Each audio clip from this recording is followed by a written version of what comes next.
ಎಲ್ಲರಿಗೂ ನಮಸ್ಕಾರ. ಇಂದ್ರಾಣಿ ವ್ಲಾಗಿಗೆ ಸ್ವಾಗತ. ನೀವು ಫಸ್ಟ್ ಟೈಮ್ ನನ್ನ ಚಾನಲ್ನ ನೋಡ್ತಾ ಇದ್ದರೆ ಪ್ಲೀಸ್ ಸಬ್ಸ್ಕ್ರೈಬ್ ಮಾಡ್ಕೊಂಡು ನೋಡಿ. ಇವತ್ತು ನಾನು ಕಾಳು ಸಾರು ಮಾಡ್ತಾ ಇದ್ದೀನಿ. ಇದಕ್ಕೆ ನಾನು ಆಲೂಗೆಡ್ಡೆ, ಬದನೆಕಾಯಿ, ಈರುಳ್ಳಿ, ಬೆಳ್ಳುಳ್ಳಿ, ಟೊಮೊಟೊ, 1 ಇಂಚಾಗಷ್ಟು ಶುಂಠಿ ಮತ್ತು ಉಪ್ಪು, ಸಾಸಿವೆ, ಎಣ್ಣೆ, ಕಾಯಿ ತುರಿ, ಕೊತ್ತಂಬರಿ ಸೊಪ್ಪು ತೊಗೊಂಡಿದ್ದೀನಿ. ಇವಾಗ ನಾನು ರುಬ್ಬೋದಕ್ಕೆ ತೆಂಗಿನಕಾಯಿ ಮತ್ತು ಈರುಳ್ಳಿ, ಟೊಮೊಟೊ ಹಾಕ್ಕೊಳ್ತಾ ಇದ್ದೀನಿ. ಒಂದು ಅರ್ಧ ಇಂಚಷ್ಟು ಶುಂಠಿ ಮತ್ತು ಒಂದು ಬೆಳ್ಳುಳ್ಳಿ ಹಾಕ್ಕೊಂಡು ಇದನ್ನು ನುಣ್ಣಗೆ ರುಬ್ಕೊಳ್ತಾ ಇದ್ದೀನಿ.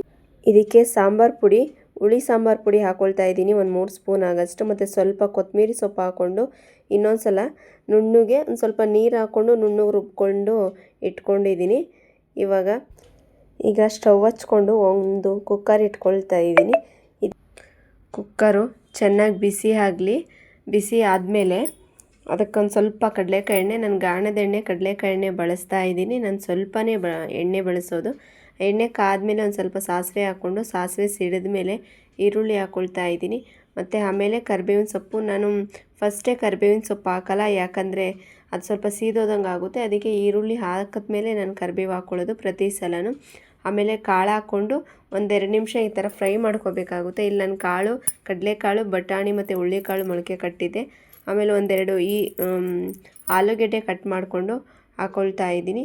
ರುಚಿಗೆ ತಕ್ಕಷ್ಟು ಉಪ್ಪು ನಾನು ಈಗಲೇ ಫಸ್ಟೇ ಹಾಕ್ಕೊಳ್ತೀನಿ. ಆಮೇಲೆ ಬೇಕಾದರೆ ಕಡಿಮೆ ಆದರೆ ಇನ್ನೊಂದು ಸಲ ನೋಡಿ ಹಾಕ್ಕೊಳ್ತೀನಿ. ಇವಾಗ ಮೀಡಿಯಮ್ ಸೈಜ್ 1-2 ಟೊಮೊಟೊ ಕಟ್ ಮಾಡಿ ಹಾಕ್ಕೊಳ್ತಾ ಇದ್ದೀನಿ. ಮತ್ತು ಇದಕ್ಕೆ ಬದನೆಕಾಯಿ ಹಾಕ್ಕೊಂಡು ನಾವು ಮಸಾಲೆ ಫಸ್ಟಿಗೆ ಏನು ರುಬ್ಬಿದ್ವೋ ಆ ಮಸಾಲೆ ಹಾಕ್ಕೊಳ್ತಾ ಇದ್ದೀನಿ. ಮತ್ತು ಇದು ಮಸಾಲೆಗೆ ನಾನು ಚಕ್ಕೆ, ಲವಂಗ ಏನೂ ಹಾಕಿಲ್ಲ. ಮಾಮೂಲಿ ಹುಳಿ ಸಾಂಬಾರು ಹೇಗೆ ಮಾಡ್ತೀವೋ ಹಾಗೆ ಎಕ್ಸ್ಟ್ರಾ ಒಂದು ಶುಂಠಿ ಹಾಕ್ಕೊಂಡಿದ್ದೀನಿ ಅಷ್ಟೇ. ಆದರೆ ತುಂಬಾ ಚೆನ್ನಾಗಿರುತ್ತೆ, ತುಂಬ ಟೇಸ್ಟಿಯಾಗಿರುತ್ತೆ. ಹೆವಿ ಮಸಾಲೆ ಅಂತ ಇರಲ್ಲ. ಅನ್ನಕ್ಕೆ, ಮುದ್ದೆಗೆಲ್ಲ ತುಂಬ ಚೆನ್ನಾಗಿರುತ್ತೆ. 1-2 ವಿಜಿಲ್ ಬಂದರೆ ಸಾಕು. ಆಗಲೇ ಒಂದು ವಿಜಿಲ್ ಬಂದಿದೆ. ಮತ್ತು ಈಗ ನೋಡಿ ಇನ್ನೊಂದು ವಿಜಿಲ್ ಬಂದಿದೆ ಮತ್ತು ತಣ್ಣಗಾಗಿದೆ. ಈಗ ಕುಕ್ಕರ್ ಓಪನ್ ಮಾಡಿದ್ರೆ ಸಾಂಬಾರು ನೋಡಿ ಎಷ್ಟು ಕಲರ್ಫುಲ್ಲಾಗಿದೆ, ತುಂಬ ಚೆನ್ನಾಗಿರುತ್ತೆ. ಒಂದು ಸಲ ಟ್ರೈ ಮಾಡ್ಕೊಳ್ಳಿ ನೋಡಿ. ಪ್ರತಿ ಸಲನೂ ಮಸಾಲೆ ಹಾಕಿ ಮಾಡ್ಕೊಳ್ಳೋದಕ್ಕಿಂತ ಈ ಥರ ಸಿಂಪಲಾಗಿ ಒಂದು ಸಾಂಬಾರು ಮಾಡಿಕೊಂಡ್ರೆ ತುಂಬಾ ಚೆನ್ನಾಗಿರುತ್ತೆ. ಅನ್ನಕ್ಕೆ, ಮುದ್ದೆಗೆಲ್ಲ ತುಂಬ ಚೆನ್ನಾಗಿರುತ್ತೆ. ಕುದೀತಾ ಇದೆ ನೋಡಿ. ಈಗ ಸ್ವಲ್ಪ ಕೊತ್ತಂಬರಿ ಸೊಪ್ಪು ಲಾಸ್ಟಲ್ಲಿ ಉದುರಿಸ್ಕೊಂಡು ಸ್ಟವ್ ಆಫ್ ಮಾಡಿಕೊಂಡ್ರೆ ತುಂಬ ಚೆನ್ನಾಗಿರುತ್ತೆ. ಎಲ್ರಿಗೂ ಒಳ್ಳೆಯದಾಗಲಿ. ಪ್ಲೀಸ್ ಸಬ್ಸ್ಕ್ರೈಬ್ ಮಾಡ್ಕೊಂಡು ನೋಡಿ. Thank you.